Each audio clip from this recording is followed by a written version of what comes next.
L'Assemblée va écouter une déclaration de son Excellence Benjamin Netanyahou, Premier ministre de l'État d'Israël. Je prie le protocole de bien vouloir escorter son Excellence et je l'invite à prendre la parole face à l'Assemblée.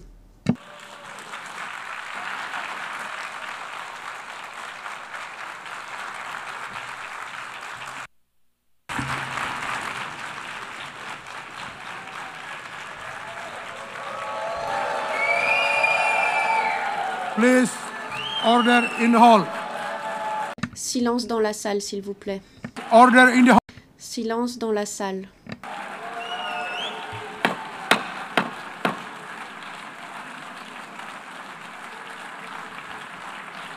Please, order in the hall.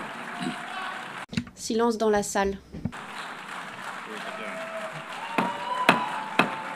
Please, order in the hall. Silence dans la salle.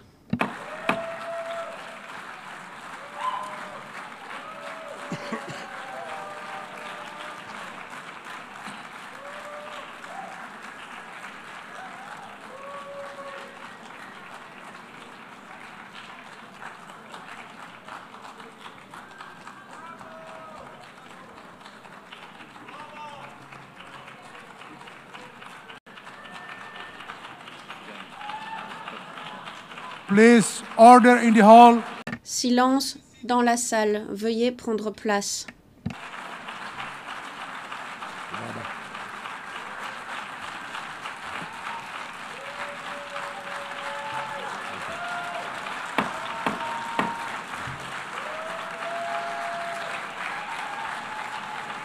Please, order in the hall. Silence dans la salle.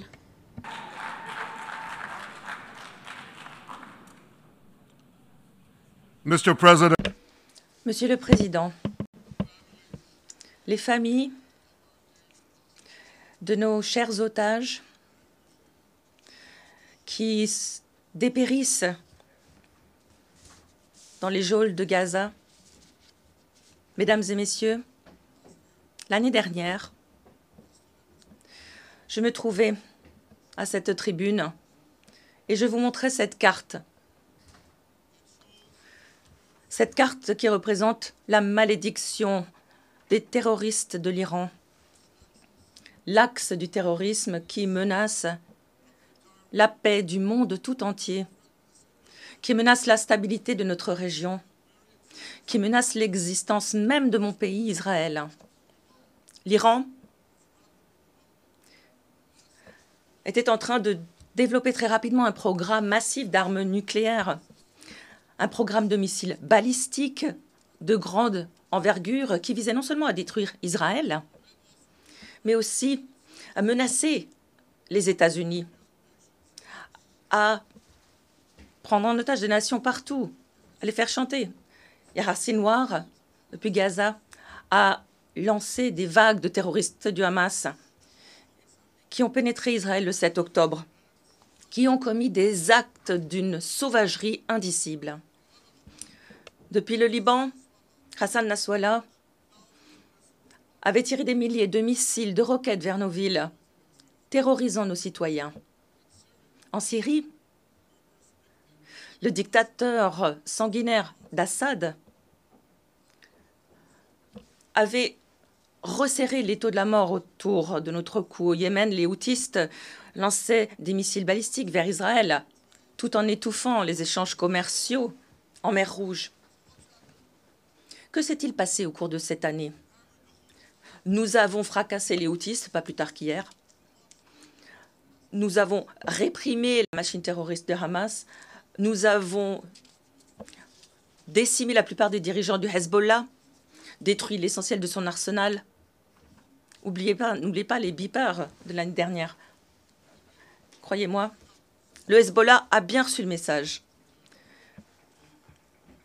Des milliers de terroristes sont tombés. Nous avons détruit les armements d'Assad en Syrie, dissuadé les milices chiites en Irak. Et plus important encore, par-delà tout ce que je pourrais vous dire sur ce que nous avons fait au cours de l'année écoulée, au cours de la décennie écoulée, nous avons dévasté le programme de missiles balistiques et d'armement nucléaire de l'Iran.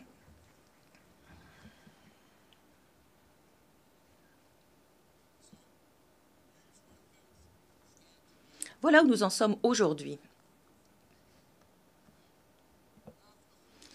La moitié des dirigeants des Houthis au Yémen disparus, rayés de la carte.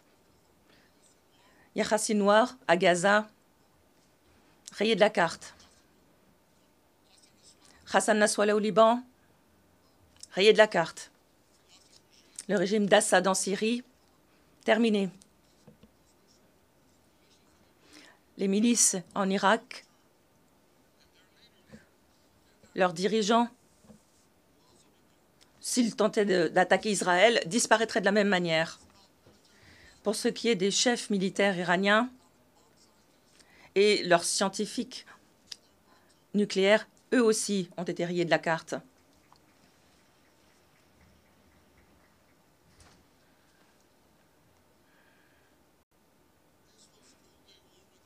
La guerre des 12 jours menée contre l'Iran par Israël, l'opération Éveil du Lion, citation de la Bible, cette guerre de 12 jours entrera dans les annales de l'histoire militaire. Nos pilotes ont neutralisé les défenses iraniennes, ont pris contrôle du ciel sur Téhéran. Vous l'avez vu, les jets et les B-2 américains, israéliens ont bombardé les sites d'enrichissement nucléaire. Je remercie le président Trump pour son action déterminée et audacieuse. Le président Trump et moi-même avons promis d'empêcher l'Iran d'acquérir les armes nucléaires et nous avons respecté cette promesse.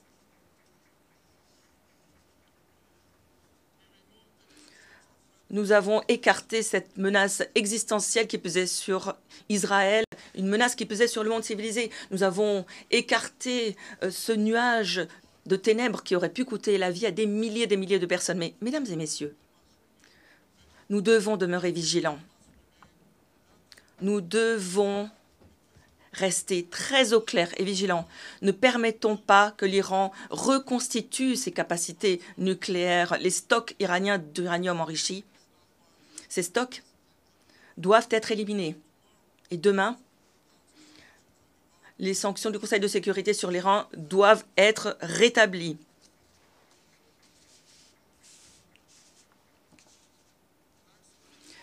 Grâce à la détermination de notre peuple, grâce au courage de nos soldats, grâce aux décisions audacieuses que nous avons prises, Israël a rebondi, est sorti des ténèbres pour porter un des coups militaires parmi les plus vigoureux de son histoire. Mais nous n'en avons pas terminé. Les vestiges du Hamas demeurent dans la ville de Gaza. Ils ont promis de répéter les atrocités du 7 octobre encore et encore et encore. Peu importe que leur force ait été diminuée, c'est la raison pour laquelle Israël doit finir le boulot. C'est la raison pour laquelle nous devons et voulons le faire le plus vite possible.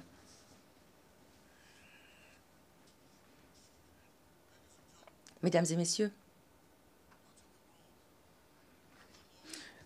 une grande partie du monde ne se souvient plus du 7 octobre, mais nous nous en souvenons. Israël se souvient du 7 octobre.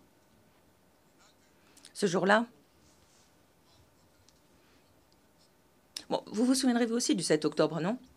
Vous voyez le pin que je porte. C'est un code QR. Ce que je vous demanderai de faire, c'est de prendre vos téléphones, de faire un zoom et de voir au travers de ce code QR pourquoi nous nous battons, pourquoi nous devons gagner. Tout est là. Le 7 octobre, le Hamas a mené la pire des attaques ayant visé des Juifs depuis l'Holocauste. Ils ont massacré 1200 innocents, notamment plus de 40 Américains, des ressortissants de dizaines de pays ici représentés. Ils ont décapité des hommes, ils ont violé des femmes. Ils ont brûlé des bébés vifs Ils ont brûlé des bébés vifs sous les yeux de leurs parents. Mais quel monstre peut faire ça? Ces monstres ont emmené plus de 250 personnes, 250 otages, notamment des survivants de l'Holocauste, des grands-mères et leurs petits-enfants. Qui prend des grands-mères et des petits-enfants en otage? Qui? Le Hamas. À ce jour, nous avons ramené 207 otages à la maison, mais 48 d'entre eux restent encore dans les cachots du Hamas. 20 sont encore en vie, affamés, torturés,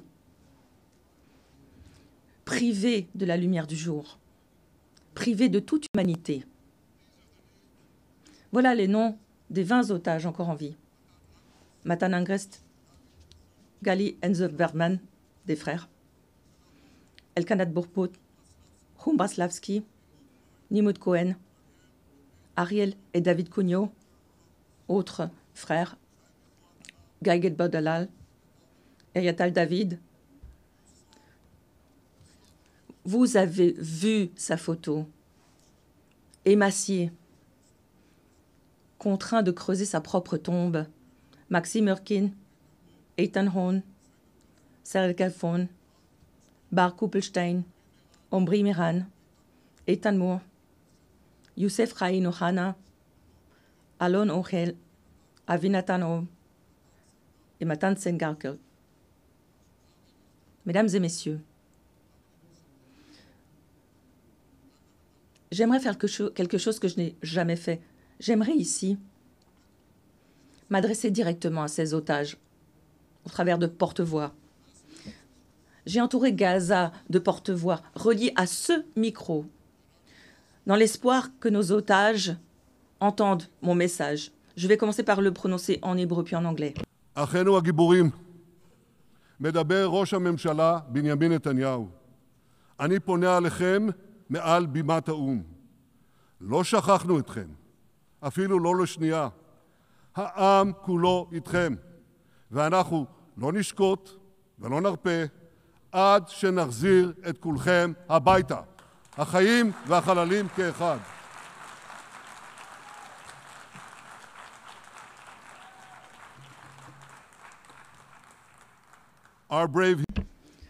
Nos braves héros.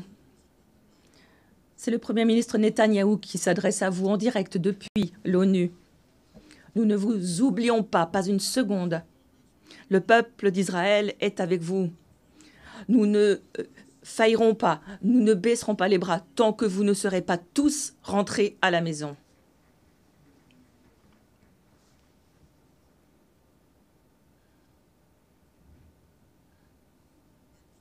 Mesdames et messieurs,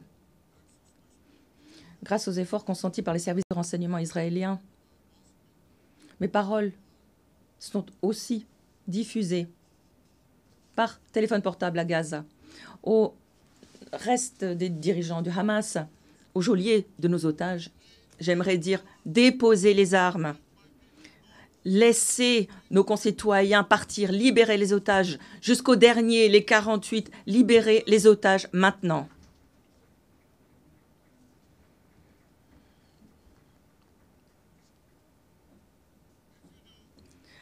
Si vous les laissez partir, vous vivrez. Dans le cas contraire, Israël vous chassera. Mesdames et messieurs, si le Hamas accepte nos revendications, la guerre peut s'achever aujourd'hui. Gaza sera démilitarisée, Israël conservera le contrôle de la sécurité dans la zone et une autorité civile pacifique pourra être établie par les Gazaouites et autres attachés à la paix avec Israël. Bien entendu, vous comprendrez que la guerre à Gaza affecte chaque Israélien. Mais je suis certain que d'aucuns à New York, à Londres, à Melbourne et ailleurs se disent probablement « Mais en quoi est-ce que tout cela me concerne ?» La réponse est « Tout ce qui se passe vous concerne, parce que nos ennemis sont vos ennemis. » Faisons autre chose pour la première fois à l'ONU. Un petit quiz. Levez la main si vous connaissez la réponse aux questions suivantes. Première question. Qui crie mort à l'Amérique? A, l'Iran, B, le Hamas, C, le Hezbollah, D, les houthistes, ou E, tous? E, correct. Deuxième question. Qui a assassiné des Américains, des Européens de sang-froid? Petit A, Al-Qaïda, B, le Hamas, C, le Hezbollah, D, l'Iran, ou E, tous? C'est encore une fois correct, petit E. Voilà le message que je souhaite vous faire passer. Nos ennemis nous haïssent tous avec la même bile. Ils veulent plonger le monde moderne dans l'ère de la violence, des ténèbres, du fanatisme, de la terreur. Je pense que, au sein de vos propres sociétés, vous ressentez déjà la montée en puissance de l'islamisme radical. Vous le savez au fond de vous. Israël livre votre combat. Donc j'aimerais vous dire un secret. À huis clos, nombre des dirigeants qui nous condamnent publiquement nous remercient en privé. Ils me disent à quel point ils apprécient les services de renseignement remarquables d'Israël qui, à maintes reprises, ont déjoué des attentats terroristes dans leur capitale, qui, à maintes reprises, ont sauvé des vies innombrables. Le général George Keegan, responsable des services de renseignement de l'aviation américaine, avait dit, si les États-Unis avaient eu à eux seuls rassemblé tous les renseignements qu'Israël nous fournit, il nous aurait fallu créer 5 CIA. 5 CIA. En juin dernier, lorsqu'Israël a frappé les installations nucléaires iraniennes, le chancelier de l'Allemagne a reconnu la vérité. Il a dit « Israël fait le sale boulot pour chacun d'entre nous. » Le président Trump comprend mieux que quiconque qu'Israël et l'Amérique sont confrontés à une menace commune. Il a montré au monde que lorsque l'Iran et ses affidés assassinent des Américains, qu'ils prennent des Américains en otage, qu'ils disent des drapeaux qu'ils brûlent, qu'ils essayent d'assassiner le président des États-Unis. Et essayer d'assassiner le président des États-Unis, pas une fois, mais 2 fois. Eh bien, il leur a montré qu'ils devaient en payer le prix.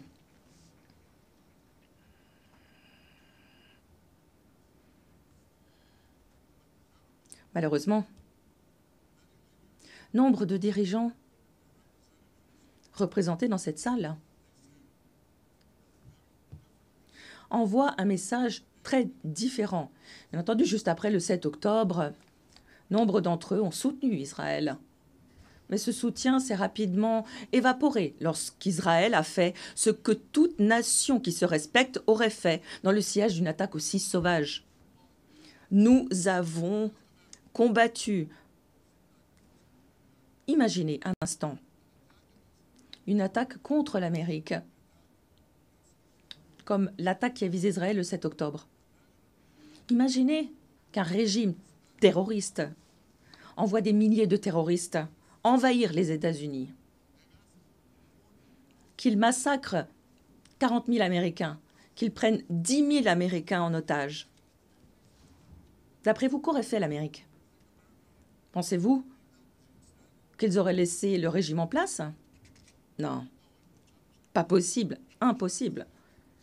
Les États-Unis auraient rasé ce régime, l'auraient fait disparaître pour que jamais l'Amérique ne puisse être à nouveau menacée par cette barbarie. C'est exactement ce que fait Israël à Gaza. Nous éliminons ces terroristes de Hamas pour que plus jamais Israël ne soit menacé par ce type de sauvagerie. C'est exactement ce que nous faisons. C'est exactement ce que tout gouvernement qui se respecte ferait.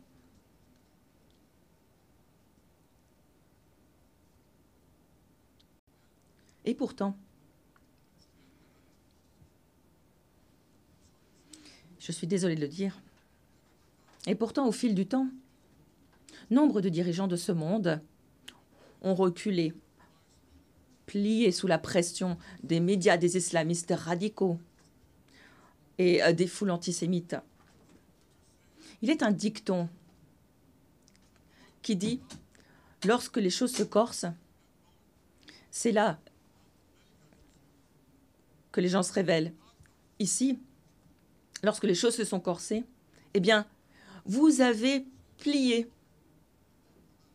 Et quel est le résultat? Depuis 2 ans, Israël doit livrer une guerre sur 7 fronts contre la barbarie, avec nombre de vos nations qui s'opposent à nous. De manière assez incroyable, alors que nous combattons contre ces terroristes qui ont tué de nombreux citoyens de vos pays, vous nous condamnez, vous nous combattez, vous lancez des guerres politiques, juridiques contre mon pays. À l'adresse des représentants de ces nations, j'aimerais dire ici, il ne s'agit pas d'inculper Israël. Vous devriez, vous, être inculpés. Vous, dirigeants faibles, qui ne soutenez pas une nation dont les soldats courageux vous préservent, des barbares qui sont à votre porte. Mais quand allez-vous apprendre que vous ne pouvez pas, avec l'apaisement, sortir du djihad? Vous ne pouvez pas le faire face à cette tempête contre Israël. Pour venir à bout de cette tempête, vous devez être aux côtés d'Israël. Or, ce n'est pas ce que vous faites. Comme les prophètes le disaient dans la Bible, vous avez transformé le bien en mal et le mal en bien. J'aimerais m'attarder un instant sur cela. Prenez ces fausses accusations de génocide. On accuse Israël de cibler délibérément les civils. Mesdames et messieurs, c'est tout l'opposé qui est vrai.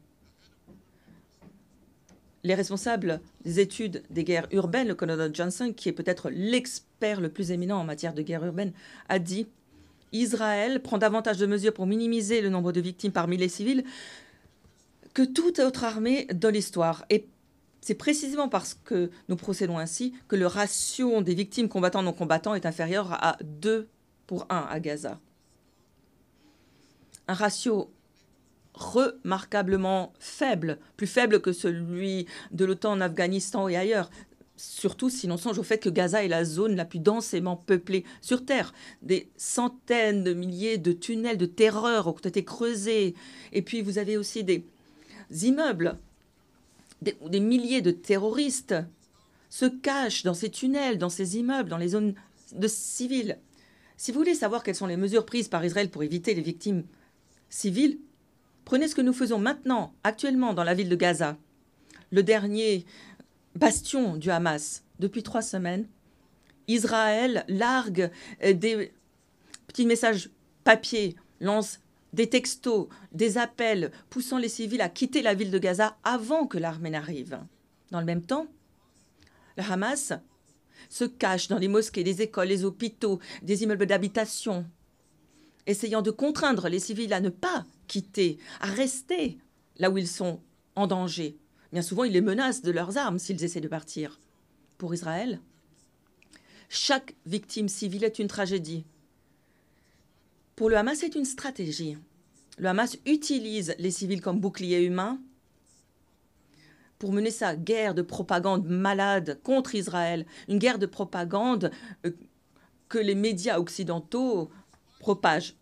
En dépit des menaces du Hamas, près de 700 000 Gazaouis, près de 3/4 d'un million, ont déjà entendu notre appel et se sont rendus dans des zones sûres. J'aimerais vous poser une question toute simple, une question logique toute simple. Est-ce qu'un pays qui commettrait un génocide, qui soi-disant cible la population civile, dirait avant d'attaquer à ces civils, quittez la zone? Non, on essaie de les écarter du chemin avant d'attaquer, alors que le Hamas essaie de les faire rester. Comparer la situation à un génocide est ridicule. Est-ce que les nazis avaient demandé aux Juifs de quitter le terrain? Est-ce que vous souhaitez que je vous rappelle tous ces dirigeants génocidaires de l'histoire? Est-ce que quelqu'un a dit à la population, avant de les attaquer, de quitter le terrain? Non, bien entendu. Donc, on marche sur la tête ici. Hamas, une organisation terroriste génocidaire, dont la charte demande l'assassinat de tous les juifs sur la planète. Cette organisation génocidaire, elle, agit à sa guise. alors que Israël, qui fait tout ce qu'il peut pour protéger les civils, est pointé du doigt. Mais quelle blague! Voulez-vous en entendre une autre? Israël est accusé d'affamer délibérément la population de Gaza, alors qu'Israël nourrit délibérément la population de Gaza. Depuis le début de la guerre, Israël a laissé entrer à Gaza plus de 2 millions de tonnes de vivres et d'aide. 1 tonne d'aide pour chaque homme, femme, enfant de Gaza. 3000 calories par personne par jour. Vous parlez d'une politique de famine. Si les Gazaouis n'ont pas suffisamment à manger, c'est parce que le Hamas vole la nourriture. Le Hamas vole la nourriture et la revend à des prix exorbitants pour alimenter sa machine de guerre. Le mois dernier, même l'ONU, pas exactement le premier partisan d'Israël, c'est là que vous êtes censé rigoler, hein. Le mois dernier, même l'ONU a reconnu que le Hamas et d'autres groupes armés avaient pillé 85% des camions. Voilà pourquoi les gens sont privés de vivre. Ceux qui brandissent l'accusation de génocide et de famine contre Israël ne valent pas mieux que ceux qui accusaient à tort Israël d'empoisonner les puits, d'utiliser le sang des enfants pour faire à manger par le passé. L'antisémitisme à la peau dure. Il ne disparaît jamais, il revient encore et encore avec ses mensonges régurgités, vomis à l'envi. Autre chose, ces mensonges antisémites ont des conséquences. Ces derniers mois, des Juifs ont été attaqués au Canada, en Autriche, en Australie plutôt, se reprend l'orateur, en Grande-Bretagne, en France, aux Pays-Bas et ailleurs. Ici, aux États-Unis, un rescapé âgé de l'Holocauste a été brûlé dans le Colorado. Un couple de l'ambassade israélienne de Washington a été abattu brutalement devant le muséum de l'Holocauste. Heureusement, le gouvernement du président Trump combat avec force ce fléau de l'antisémitisme. Et chaque gouvernement ici présent devrait lui emboîter le pas. Au lieu de cela, nombreux sont ceux qui font tout le contraire. Et qui récompensent les pires antisémites qui soient. Cette semaine, les dirigeants de la France, de la Grande-Bretagne, de l'Australie, du Canada et d'autres pays ont reconnu sans condition l'État de Palestine. Ils l'ont fait après les horreurs commises par le Hamas le 7 octobre. Des horreurs saluées ce jour-là par près de 90% de la population palestinienne. J'aimerais vous répéter ce que je viens de dire. Près de 90% des Palestiniens ont soutenu les attaques du 7 octobre. Ils les ont même célébrées, s'en sont félicités, dansant dans la rue. À la fois à Gaza et en Judée-Samarie.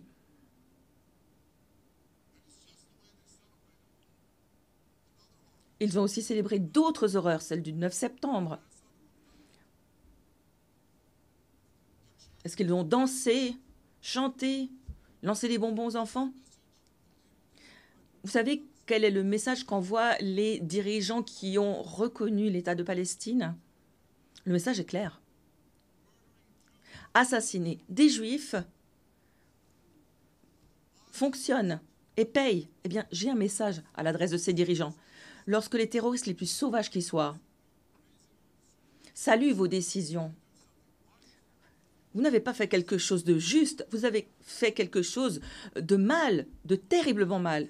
Votre décision honteuse va encourager le terrorisme contre les Juifs, contre des innocents partout. Ce sera là la marque de la honte sur chacun d'entre vous. Mais attendez un instant, monsieur le Premier ministre, me disent-ils. Attendez. Nous croyons dans la solution à 2 États, où l'État juif d'Israël pourra vivre côte à côte en paix avec l'État de Palestine. Mais il y a un problème là. Les Palestiniens ne croient pas en cette solution. Ils n'ont jamais cru en cette solution. Ils ne veulent pas un État aux côtés d'Israël. Ils veulent un État de Palestine au lieu d'un État d'Israël. C'est la raison pour laquelle, à chaque fois qu'on leur propose un État de Palestine, en leur demandant de mettre un terme au conflit avec Israël, de reconnaître l'État juif, à chaque fois, au fil des décennies, ils ont refusé. C'est la raison pour laquelle, à chaque fois qu'on leur a donné des territoires, ils les ont utilisés pour nous attaquer. De fait, ils avaient un État de Palestine à Gaza. Et qu'en ont-ils fait? Ont-ils fait la paix? Ont-ils cohabité? Non, ils nous ont attaqués encore et encore. Sans aucune provocation, ils ont tiré des roquettes vers nos villes, assassiné nos enfants, ont transformé Gaza en une base pour terroristes à partir de laquelle a été commis le massacre du 7 octobre. Voilà une vérité qui dérange. Le rejet persistant par les Palestiniens d'un État juif sous quelque forme que ce soit est bien ce qui entraîne la poursuite de ce conflit au fil des ans. Ce n'est pas l'absence d'un État de Palestine. C'est la présence, l'existence même d'un État juif. Et franchement, je suis sidérée de voir que les gouvernements étrangers, les ministères, tous ceux qui pontifient, tous ces dirigeants, comment ne comprennent-ils pas ce truisme qui se répète encore et encore à l'envi? J'aimerais vous dire autre chose. Ce rejet d'un État juif concerne non seulement le Hamas, mais aussi les soi-disant modérés de l'autorité palestinienne. Vous devez savoir que l'autorité palestinienne paye les terroristes pour massacrer les Juifs. Plus ils en massacrent, plus l'autorité palestinienne les paye. L'autorité palestinienne baptise ces bâtiments gouvernementaux, ces écoles, ces places publiques, les baptise du nom des assassins de Juifs qui sont considérés comme des martyrs et glorifiés. Ils paient, ils glorifient les assassinats de Juifs, les assassinats de chrétiens aussi. Comme ce vétéran américain, Taylor Force, qui a été assassiné brutalement en Israël par les terroristes palestiniens. Mais, encore un mais, et je l'entends dire des dirigeants occidentaux, ils me disent « Mais l'autorité palestinienne nous a promis de se réformer. » Oui, je sais, monsieur le Premier ministre, cette fois-ci, les choses vont être différentes. Ouais, c'est ça. Ces promesses, nous les entendons depuis des décennies. Ils promettent tout le temps. Jamais ils ne respectent ce qu'ils disent. Parce que, voyez-vous, l'autorité palestinienne est corrompue jusqu'à la moelle. Ils n'ont pas tenu d'élection depuis 20 ans. Ils utilisent les mêmes livres, les mêmes rengaines que le Hamas. Ils enseignent à leurs enfants la haine des Juifs, leur apprennent à détruire l'État juif. Et le sort des chrétiens n'est pas bien meilleur. Lorsque Bethléem, le berceau du christianisme, était sous contrôle israélien, 80% des résidents étaient chrétiens. Depuis la prise de pouvoir par l'autorité palestinienne, on est passé à moins de 20%. Voilà les gens auxquels vous voulez donner un État. Ce que vous faites, c'est récompenser l'intolérance, le fanatisme, les assassins du massacre du 7 octobre. Donner aux Palestiniens un État à 1 kilomètre de Jérusalem après le 7 octobre, c'est comme donner un État à Al-Qaïda à 1 kilomètre de la ville de New York après le 11 septembre. Le 9 septembre, pardon. C'est totalement insensé. Nous ne l'accepterons jamais.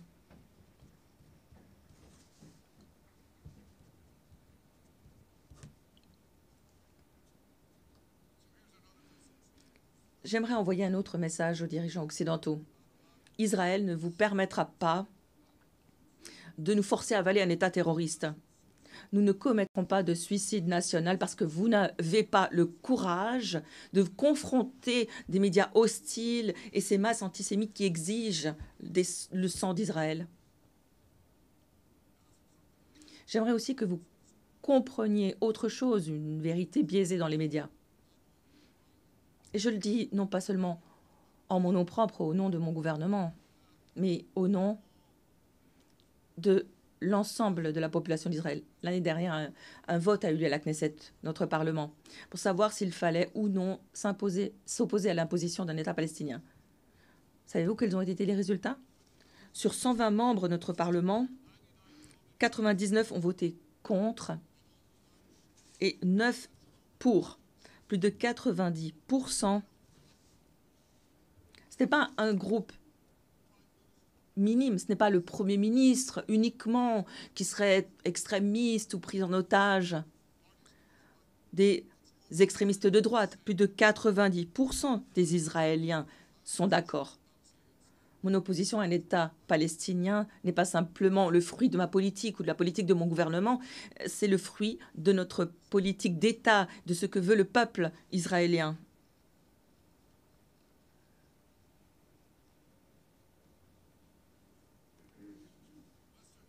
Les dirigeants occidentaux ont peut-être plié sous la pression. Et je vous garantis une chose, Israël ne pliera pas. Les victoires d'Israël, merci, je sais que vous êtes d'accord avec moi. Les victoires d'Israël face à l'axe du terrorisme iranien ont ouvert des possibilités de faire la paix, des possibilités impensables il y a 2 ans. Prenez la Syrie. Des décennies durant, l'idée même de la paix entre Israël et la Syrie semblait inimaginable. Ce n'est plus le cas. Aujourd'hui, nous avons entamé des négociations sérieuses avec le nouveau gouvernement syrien.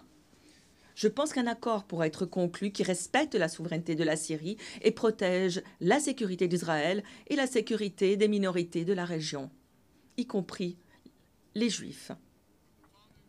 Depuis la création d'Israël, les Juifs, les Druzes, sont frères et sœurs. Nous avons combattu ensemble, nous avons saigné ensemble. Nous avons bâti nos vies ensemble. Lorsque j'étais jeune membre des forces spéciales israéliennes, ma propre vie a été sauvée par les conseils inestimables prodigués par Shalim Soufi, un ami, un vétéran, un druze. Et c'est la raison pour laquelle je ne pouvais pas rester sans rien faire. Israël ne peut pas rester sans rien faire alors que les Druzes sont assassinés par les djihadistes. J'ai donc donné pour instruction à nos forces de mettre un terme à ces massacres, ce qu'ils ont rapidement fait. La paix entre Israël et le Liban est possible aussi. J'en appelle au gouvernement libanais pour qu'il entame aussi des négociations directes avec Israël. J'ai félicité ceux qui ont affirmé leur volonté de désarmer le Hezbollah, mais nous avons besoin de passer de la parole aux actes. Si le Liban veut réellement agir pour désarmer le Hezbollah, je suis certain que nous pourrons faire la paix, une paix durable. Mais bon, jusque-là, nous prendrons toutes les mesures nécessaires pour nous défendre, pour maintenir le cessez-le-feu instauré au Liban. Notre objectif n'est pas simplement de contrôler les agissements du Hezbollah, mais d'empêcher le Hezbollah de violer le cessez-le-feu et de nous attaquer. Mais je suis certain d'une chose, si le gouvernement libanais persiste dans ses efforts pour désarmer le Hezbollah, la paix sera rétablie rapidement, facilement. La victoire sur le Hezbollah a permis la paix avec nos 2 voisins arabes au nord. La victoire contre le Hamas permettra la paix avec les nations dans tout le monde arabe et musulman. Notre victoire mènera à une expansion considérable des accords d'Abraham historiques conclus par le président Trump avec les dirigeants arabes et moi-même il y a 5 ans. J'ai pris note, comme vous, j'en suis certain, des paroles encourageantes prononcées ici même par le président de l'Indonésie, le pays qui abrite la communauté musulmane la plus importante de toutes les nations. C'est aussi un signe de ce qui pourrait arriver. Les Arabes, les musulmans tournés vers l'avenir savent que coopérer avec Israël leur fournira des technologies de pointe israéliennes dans le domaine de la médecine, de la science, de l'agriculture, de l'eau, dans le domaine de la défense, de l'IA et dans tant d'autres domaines. Je pense que dans les années à venir, le Moyen-Orient sera totalement différent qu'il est nombreux sont ceux qui font la guerre à Israël aujourd'hui, auront disparu demain. Des artisans de paix courageux les auront remplacés. Et ceci sera tout particulièrement vrai en Iran. Le peuple iranien, qui n'a que trop souffert, retrouvera la liberté et feront de nouveau de l'Iran un grand pays. Nos peuples ancestraux, nos deux peuples, le peuple d'Israël, le peuple de l'Iran, retrouvera cette amitié qui bénéficiera au monde entier. Mesdames et messieurs, les horreurs survenues le 7 octobre, cette journée si sombre, ces horreurs se sont produites à maintes reprises pendant les siècles pendant lesquels la nation était en exil. Le sang des Juifs ne valait pas grand-chose. Les Juifs étaient massacrés en toute impunité. Il nous fallait supplier d'autres pays de nous défendre. L'éveil d'Israël n'a pas signifié la disparition des tentatives de nous faire disparaître. Ça a signifié que nous pouvions lutter contre ces tentatives. Et c'est exactement ce qu'a fait Israël et que continue de faire Israël depuis le 7 octobre. Nos fils, nos filles se battent comme des lions. Nos soldats courageux mettent leurs uniformes et se sont précipités à Gaza, mus par ce rêve de vivre comme un peuple libre dans la terre d'Israël, notre terre tant aimée depuis plus de 3000 ans. Ils portaient avec eux le rêve de vivre dans notre propre État indépendant, de disposer d'une armée pour se défendre. Ils portaient le rêve de rester un phare de progrès, d'innovation, pour le bien de toute l'humanité. Le 7 octobre, les ennemis d'Israël ont essayé d'étouffer cet espoir. 2 années plus tard, la détermination d'Israël, la force d'Israël sont plus vigoureuses que jamais. Grâce à cette détermination, à cette force, nous pourrons obtenir une victoire rapide et offrir un avenir de prospérité et de paix. Je vous remercie.